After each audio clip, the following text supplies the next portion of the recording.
Nuestra sesión del día de hoy de la materia de principios del dibujo y en esta ocasión, pues para que podamos avanzar mucho más en los proyectos que tenemos en el aula, vamos a revisar el tema de manera pues remota virtual, ¿no? En este caso vamos a continuar con nuestras propuestas de historia del dibujo y en este caso ya llegamos a el Renacimiento.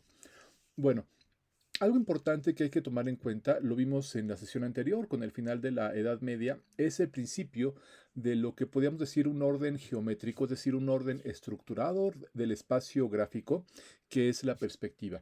Y en este caso, recuerden que no solamente se trata de poner un punto de fuga y de encontrar que los edificios grandes pues se deformaban de acuerdo a este punto de fuga, sino que lo más importante es entender que trata de una nueva visión, una forma en la que las personas del Renacimiento empiezan a volver su vista hacia el ser humano y hacia la naturaleza también. Por eso es que ahora vamos a ver cómo salimos de aquellas representaciones de los murales del dios Pantocrator, de los íconos este, religiosos y los temas que si bien siguen siendo religiosos, siguen siendo temas basados en la historia de los santos, de Cristo, de la Biblia, pues ahora están con un enfoque em, de revisión de la naturaleza. De tal manera que, por ejemplo, aquí vemos una imagen de Paolo Uccello del lado izquierdo, que es San Jorge y el Dragón, y del lado derecho, la agonía en el jardín de Andrea Mantegna. Estas dos imágenes, como ustedes pueden ver, están creadas en un espacio más bien abierto. Están dibujando más bien un espacio abierto. Lo curioso aquí es que se ven raras, se ven extrañas. Y esto es porque, bueno, tanto Paolo Uccello como Andrea Mantegna no pintaban al aire libre, es decir, no salían a dibujar la pintura, digamos, en un escenario, en un espacio abierto, sino que lo que hacían era que tomaban referencias de la naturaleza, la mayoría de estas que podían ser encontradas en los jardines de distintos palacios o de sus casas incluso, y a partir de ahí pues iban creando la escena. Por eso es que vean del lado izquierdo cómo esta cueva parece una especie de agujero en una piedra, porque seguramente Paolo Uccello pues tomó una piedra o algún pedazo de roca que había estado mal labrada y se le ocurrió dibujar ahí adentro un agujero y por eso se ve así. Y también los personajes se ven muy rígidos, se ven extraños, ¿no? En este caso los de Paolo Uccello se ven como si fueran maniquís o juguetes, y es porque también los artistas utilizaban algunos artilugios, algunas pequeñas figuras que después vestían o maniquís en vez de utilizar modelos. Por eso es que vemos las imágenes de esta manera. Del lado derecho, en el caso de Andrea Mantegna, lo que vemos es pues la agonía en el jardín donde Jesús reza y vienen a apresarlo. Vemos del lado derecho cómo viene el ejército romano a apresarlo. Lo curioso es que aunque si bien pues tienen estas mantas, vemos como los soldados romanos se ven pequeñitos por ahí, pues están vestidos como si fueran soldados renacentistas y esto es porque recuerden que antes del siglo XVI, aquí estamos en 1400 todavía, pues no se habían hecho estas excavaciones que permitían darle una imagen nueva o recordar cómo eran las imágenes reales del ejército romano. Y entonces, pues ellos describen los soldados romanos como eran los soldados romanos de su tiempo. En la parte trasera vemos una representación de Jerusalén, lo cual también es pues bastante incorrecto en relación a lo que es la Jerusalén real, puesto que Andrea Mantegna pues no tenía la posibilidad de ir a Jerusalén para poder verla. De nuevo, vean los arbolitos cómo están dispuestos uno de manera esparcida por ahí y otro por acá, porque sus referencias no son el bosque, no son la montaña, no son los paisajes abiertos, sino que sus referencias son los jardines, son los espacios con los que ellos se mantienen. Bueno, algo interesante durante este periodo renacentista es el, em, el surgimiento de la perspectiva artificialis, entendida como un estudio geométrico y hasta cierto punto científico, ¿no? Dentro de lo que cabe, de lo que sería la representación pictórica. Se generan varios ejercicios, varios experimentos para tratar de llegar a la perspectiva más parecida a lo que se entendía como la realidad, y en este caso tenemos a la Trinidad de Masaccio de 1428, que es una de las primeras imágenes que mantienen la perspectiva donde existe un solo punto de fuga que unifica toda la imagen. Esta está un poquito por debajo de la cruz y permite que el espectador, cuando vea esta imagen, la vea a la altura de sus ojos y por lo tanto tenga la impresión de que está dentro de la escena. Del lado derecho, este esquema creado de Filippo Brunelleschi es un esquema que se hizo en el Renacimiento, muy famoso en su tiempo y muy reconocido como el primer ejemplo de lo que sería la perspectiva artificial. Literalmente, para nosotros, perspectiva la entendemos como descripción geométrica del espacio gráfico. En aquel tiempo, hablar de perspectiva artificial es literalmente hablar de visión artificial, o sea, una especie de realidad virtual. Y lo que se hace es que detrás de una pintura de una iglesia que está en perspectiva se le hace un agujero. A través de ese agujero se le pide al espectador que vea a un espejo y esto lo que hace es que genera la ilusión de que está viendo una imagen real. El espectador piensa que está viendo algo real frente a sí. Bueno, aparte de la perspectiva, vamos a ver que surgen nuevos temas. No solamente es la descripción de un nuevo espacio, sino que también empieza a haber nuevos temas. Y dentro de ellos, si bien todavía no llegamos a estas representaciones de temas cotidianos, ¿no? Como por ejemplo base en el realismo social en el siglo XIX, sí empezamos a ver temas de arte profano. Y se toman todavía temas que parecen relevantes, como por ejemplo las, las historias míticas o las grandes historias, no sé, de los reyes y emperadores. En este caso tenemos dos obras de Rafael, bueno, del lado derecho, El triunfo de Galatea de Rafael Sanzio, del lado izquierdo, El nacimiento de Venus de Sandro Botticelli. Ambas piezas son representantes de lo que sería el arte profano. Sandro Botticelli es pues casi pintado unos 30, 40 años antes que el de Rafael Sanzio y podemos ver cómo evoluciona muchísimo los elementos de composición. Del lado izquierdo, la imagen que vemos nos parece un poco extraña de nuevo. Se ven imágenes como un poco superpuestas. Sí hay un realismo, pero se ve raro. Y esto es porque Sandro Botticelli, al igual que los artistas del siglo XV, como Paolo Uccello, lo que hacían era trabajar con maniquís y solamente en algunos casos utilizaban a una modelo viva para copiar el rostro, pero todo lo demás eran maniquís o en este caso pues estatuas clásicas griegas que iban siendo completadas con pedacitos de una, pedacitos de otra y por eso es que nos parecen como estas imágenes un poco extrañas.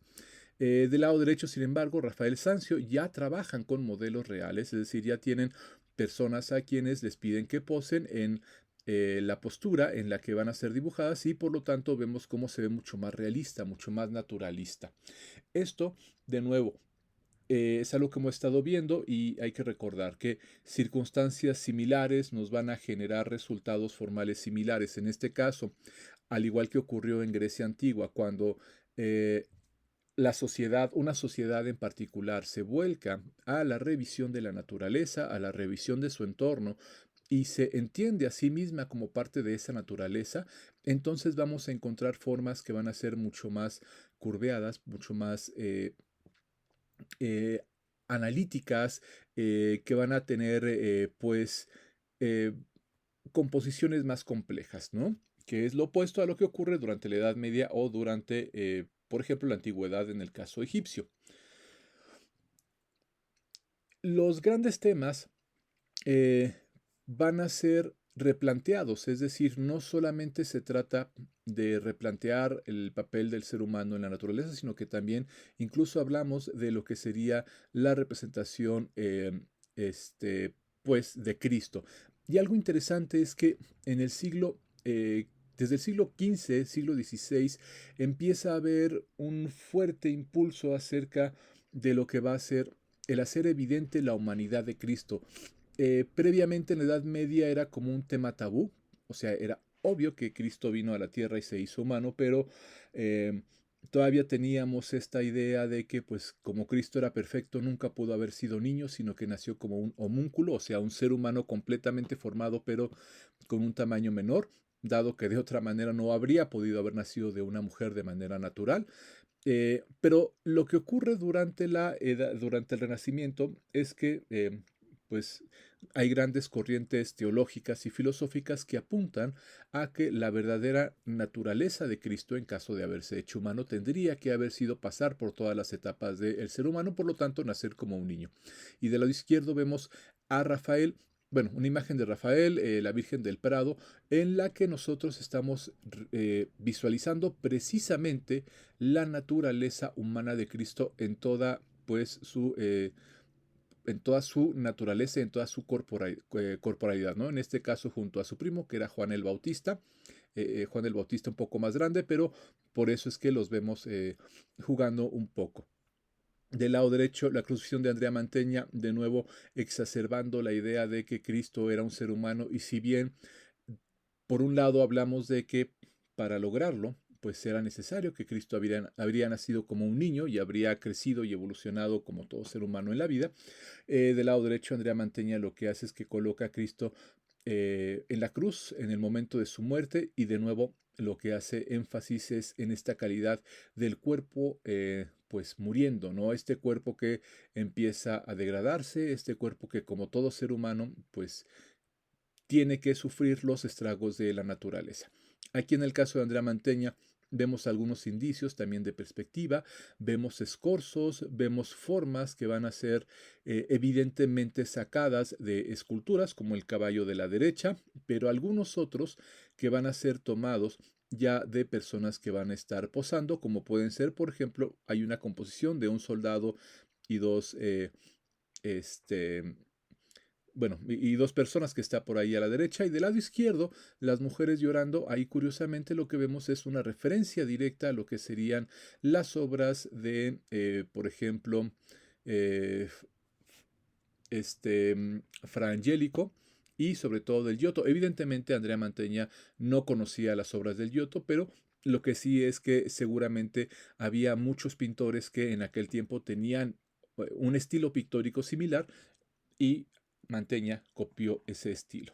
Bueno, ahora, como les he comentado, aunque en realidad, pues la idea es una revisión del dibujo, en muchas ocasiones hemos tenido que hacer uso, como ahorita, de elementos de la pintura, no solamente del dibujo e incluso de la escultura, porque pues el dibujo, desafortunadamente, no tenemos dibujos que sean muy antiguos, porque la superficie en la cual han sido realizados pues se ha degradado. Sin embargo, del Renacimiento sí empezamos ya a tener algunas escenas que pueden estar dibujadas tal cual con elementos de dibujo, y aquí tenemos tres ejemplos. Eh, la cabeza del joven apóstol de Rafael, que es un estudio para una pintura, el hombre de Vitruvio, que está en uno de los escritos de Leonardo da Vinci, y es una representación del esquema anatómico que Vitruvio, que era un arquitecto romano, pues definió por ahí del siglo I, siglo II. Del lado derecho, la proyección de la cúpula de Santa María da Fiore de Filippo Brunelleschi. Y aquí lo interesante es que nos podemos dar cuenta cómo el dibujo desde aquel tiempo ya es considerado como una especie de elemento de proyección, es decir, es algo que sirve para imaginar lo que puede ser, ya sea una pintura en el caso de la cabeza del joven apóstol, ya sea una idea en el caso del hombre de Vitruvio, o un elemento arquitectónico como la cúpula de Santa María da Fiore. Es decir, el dibujo va más allá de sí mismo, no se entiende como una pieza o una obra cuyo valor sea el dibujo en sí, sino lo importante es la idea, que después va a ser otra cosa. Algo interesante de la representación, que de nuevo es típico de la pintura, pero también el dibujo se van a encontrar algunos elementos similares, tiene que ver con la idea de que ahora el espacio gráfico se va a entender como si fuera un espacio a una realidad. Es decir, una especie de ventana abierta. Cuando yo me poso frente a una ventana y la abro y de repente veo a una persona, generalmente vean como los retratos parece como si acabaran justo en este momento de voltearnos a ver, como ese pequeño instante en el que nosotros apenas acabamos de hacernos notar frente a otra persona y ésta refiere su mirada hacia nosotros. Por eso es que la mayoría de los retratos del Renacimiento van a tener posturas que van a ser posturas tranquilas, poco eh, poco animadas, poco motivadas, poco complejas, como ocurre como por ejemplo en las escenas míticas. Ahí sí vemos un montón de composición. Pero esto es muy interesante de verlo de nuevo. Nos dice que existe esta revisión general de los artistas, sobre todo de la sociedad, pero que se ve reflejado en los artistas, de voltear de nuevo a la naturaleza, de voltear a ver la realidad en la que el ser humano está inscrito. Esto ocurre, bueno, esta visión de que la ventana abierta nos refleja la realidad es típica de la Europa mediterránea. En la Europa del norte estamos hablando de la zona de Flandes, sobre todo, que es una región muy próspera, Flandes, Brujas, lo que actualmente sería pues la zona de, o la región de Holanda, un poco Alemania.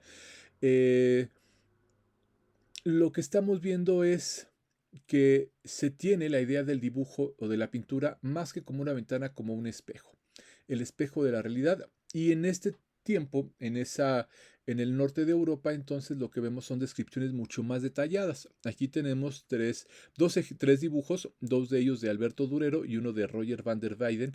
En el caso de los tres dibujos, vean la calidad de la representación. Durero incluso pareciera que está pintando cada uno de los cabellos, tanto del muchacho como de la liebre que está al centro de nuestras imágenes. Y en el caso de Roger van der Weyden, pues si bien no hay cabello, pues vean cómo están todos los pliegues del tocado de la joven. La descripción tan detallada de las sombras que existe en este dibujo, porque el dibujo se ve como un espejo de la realidad. Y recuerden, cada circunstancia distinta nos genera pues soluciones diferentes también, ¿no? Es decir, que si aquí vemos que hay una diferencia en cómo se entiende el dibujo y la pintura, es porque hay un valor fundamental, filosófico, distinto al que hay en la zona mediterránea.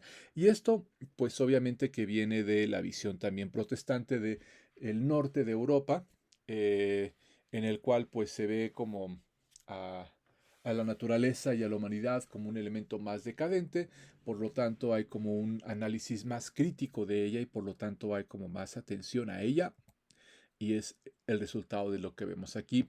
Tres imágenes que son la primera, el autorretrato de Alberto Durero. Vean de nuevo esta calidad de la imagen, cómo se ve prácticamente cada vello de la barba, cada rizo del cabello, cada pliegue de la ropa. Ah, al centro, el retrato de la familia Arnolfini de Jan van Eyck. De nuevo, vean cada reflejo que hay en cada uno de los detalles. Y del lado derecho, el descendimiento de Cristo de Roger van der Weyden. Eh, aquí es notorio que los artistas del norte de Europa, a diferencia de los artistas del Mediterráneo, ya empezaban a utilizar, bueno, en el caso de Roger van der Weyden y de Alberto Durero, ya empezaban a utilizar modelos vivos, modelos que ellos les pedían que posara, de tal manera que la luz, el volumen, los pliegues de la ropa, todos tienen concordancia con lo que vemos en la realidad. Incluso esta última imagen, la del descendimiento, tiene hasta ciertos elementos fotográficos que son logrados gracias a el avance de herramientas como podría ser la cámara oscura. No existía la fotografía, tampoco era algo ajeno a lo que se podría lograr con una cámara oscura, y aquí es evidente. Del caso del matrimonio de Arnolfín, la que está al centro, las imágenes se ven un poquito diferentes, y es porque aquí sí utilizó maniquís para la descripción de los personajes y después solamente les pidió que posaran a los dos jóvenes recién casados para pintar la cara encima de los dibujos del maniquí. Incluso vean el perrito que está debajo, es evidentemente una figura que ha sido, pues no sé, parece un muñequito, pues porque si era un maniquí de un perro, no era un perro que estaba vivo. Ups. Bueno, y finalmente terminamos eh, esta serie de diapositivas con lo que fue un intento muy ambicioso realizado por Casiano del Pozzo, que tenía que ver con una intención pues previa todavía a lo que sería la enciclopedia, aunque se nota bastante su intención de generar una especie de enciclopedia visual, y es que eh, Casiano del Pozzo va a tratar de generar un archivo con todo el conocimiento de la humanidad. Y este archivo va a tener eh, singularidad de requerir, de ser un archivo visual, o sea, de requerir muchos dibujos. Vamos, él no dijo literalmente, o más bien él no tenía la idea, quiero hacer un museo del dibujo. Más bien él quería hacer una recopilación este, de todo el conocimiento de la humanidad y la herramienta que más servía en aquel tiempo era el dibujo, porque era hasta cierto punto más fácil de realizar que la pintura y permitía tener descripciones mucho más acertadas y sobre todo más analíticas visualmente que lo que sería cualquier descripción en texto. Evidentemente es un logro que no se pudo realizar, es un logro muy complicado y que desde el Renacimiento hasta nuestros días se ha tratado de hacer en muchas ocasiones y actualmente apenas estamos llegando como a entender de lo que se trata con el desarrollo del Internet. No con el desarrollo de Wikipedia ni de ninguna de las enciclopedias, sino con todo el Internet es que podemos eh, darnos cuenta de lo complicado que era pensar en reunir todo el conocimiento humano, ¿no? Y en este caso, lo que sí logró Casiano del Pozzo fue generar no, él no las hizo, él simplemente las recopiló y le pidió a algunos artistas que hicieran varias por encargo. Lo que logró fue recopilar una serie de imágenes y de dibujos de elementos tanto naturales, como vemos aquí, plantas, como vemos al centro animales, pero también elementos culturales, sobre todo esculturas, algunas piezas arquitectónicas que eran relevantes para su tiempo, pero pues no se pudo desafortunadamente llegar a demasiado porque, eh, les digo, a pesar de que el esfuerzo fue muy importante, pues era imposible en aquel tiempo tener una visión general del conocimiento de toda la humanidad.